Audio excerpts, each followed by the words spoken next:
said, I'm Erica, and I am so happy to actually be with you today. I'm going to start with a little bit of a background. I actually grew up in a suburb of Kansas City. Family of four. My mom was a teacher. My dad was a mail carrier and a veteran in the United States Navy. I took dance. My younger brother played soccer. We had a fenced yard, a couple of dogs. We went to church every Sunday. And it appeared that we were living the epitome of the American dream, at least from the outside. On the inside, nobody knew what I was going through, and actually not even me. When I was in junior high, not only was I a terrible teenager, I know, weren't we all? But there were some darker things going on that I had no clue about. So much so I had a friend who had started planning her own funeral at that time.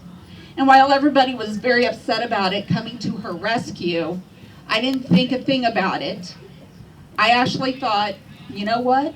That's a good idea. And here I was at the age of 12 or 13 planning my own funeral, not thinking that anything was wrong with that.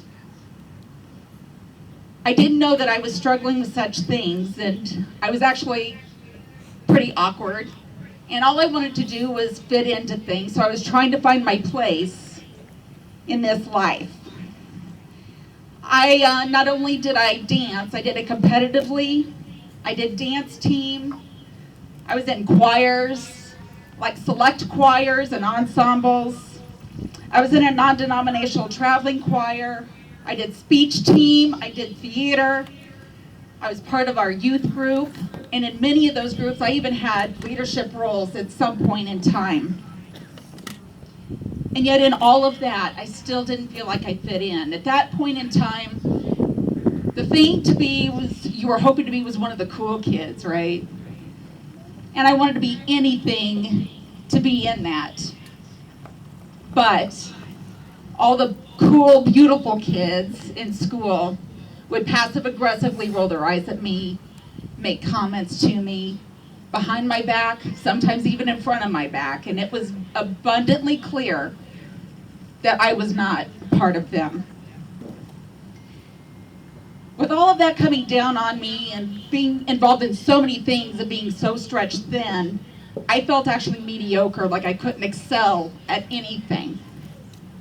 So what happened was I thought I was the common denominator.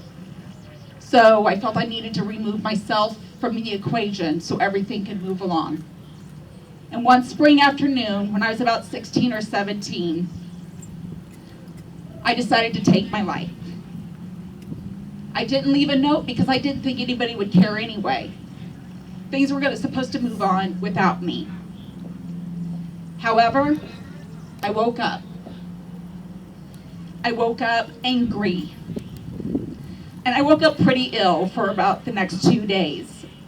I allowed my parents and I allowed my school to believe that I had caught a stomach bug. Because at that time, mental illness and suicide were very taboo subjects, and you did not talk about it. So if I had told somebody, I did not want them to look down on me any more than I'd already felt that I'd been looked down upon. So I went about my miserable life, living every day behind a forced smile and some kind of bubbly personality in hopes that nobody would see that I was actually hurting. Years later, I met my soulmate, my husband. I had 3 kids. And at that time, after all of that, I had a really difficult and stressful job, and it sent me to a spiral. My husband did notice, and he wanted me to go see somebody about it. I didn't think anything was wrong. But I got a call from my doctor's office about my annual appointment coming up, and I took that as a sign that maybe I needed to say something. And I did. When I opened up to my doctor, I was told that I was actually experiencing depression. And with that diagnosis, it came nearly 13 years after my attempt. Because I didn't know. I didn't know we'd talk about it, and I didn't know that's what I was experiencing or feeling. To this day, even though I'm doing much better, I do still struggle. I have my days of darkness, loneliness, even with people around. I can't feel love. I feel empty. I feel guilty and like the worst person on earth, even though I don't know what I did wrong. There's a gray fog that just follows me, and I can't see straight, I can't think straight. And the depression starts lying to me and telling me how worthless I am and that nobody wants me here. A few years ago, I reconnected with a friend from high school, and on Facebook, yay, and I started noticing she was talking about losing her mother to suicide. And I started feeling incredibly guilty because we were friends when I went through my attempt and when I was struggling. But I bucked up and I opened up to her. I opened up to her about what I had been through, feeling very guilty, and I told her that. And she was actually one of the most supportive people, and she encouraged me to actually open up and tell my story.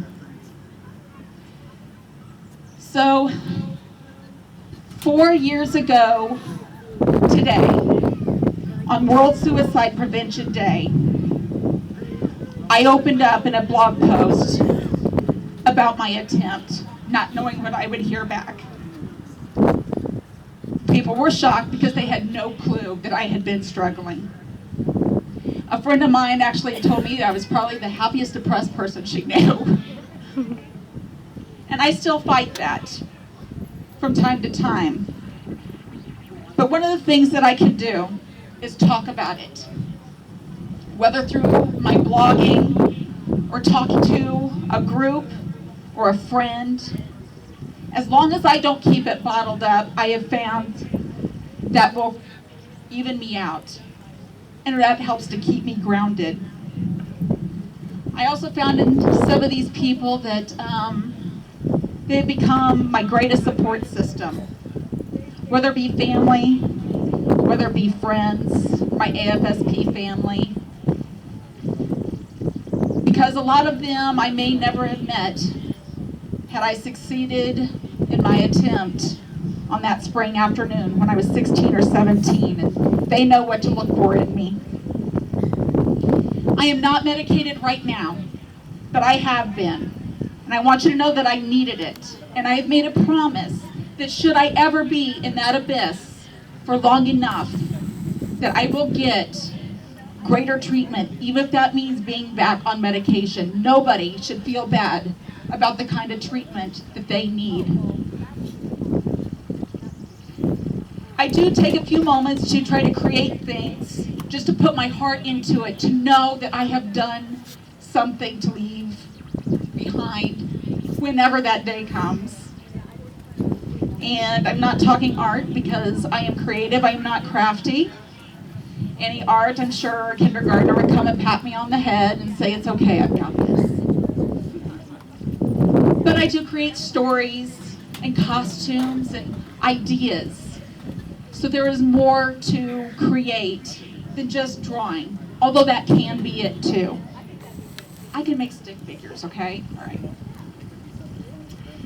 With my tutus, if you remember, I was a dancer, but I saw that people were running in tutus. I went, yes, I could do that, and get really big medals. So I was an avid runner. So I could wear tutus to races. But it got my heart pumping, it got my endorphins going, and I was actually feeling better when I got out there and got moving.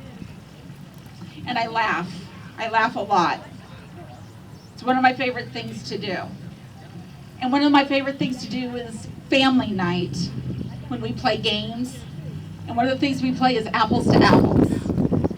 And if any of you have played that with a group, Go ahead. Try to play it without somebody. Try not falling out of their chair, nearly laughing in tears. Laughter. I pray. That's one of my groundings. I pray a lot because of my beliefs. And it doesn't always take it away, but I know that God is there. I know that's not everybody's thing. But to find that meditation, that spirituality, that faith, and something you believe in might be greater than you can even imagine if you struggle. And I make sure to feel all the feels. Feel them all. Try not to bottle it in. The feelings are real. They are very real.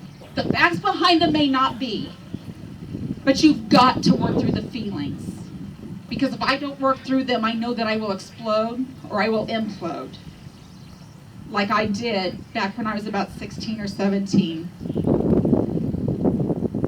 Also, get involved like you're doing today. I am so grateful that you are here today. Whether it's for yourself, whether it's for a loved one, get involved to keep working through it.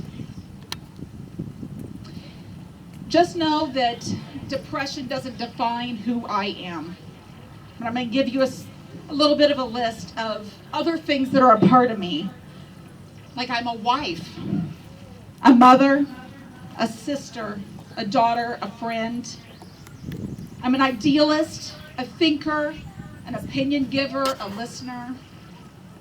I'm a dreamer, a procrastinator, a semi-perfectionist, a slob, a dancer, a performer, amateur photographer, decorator, poet.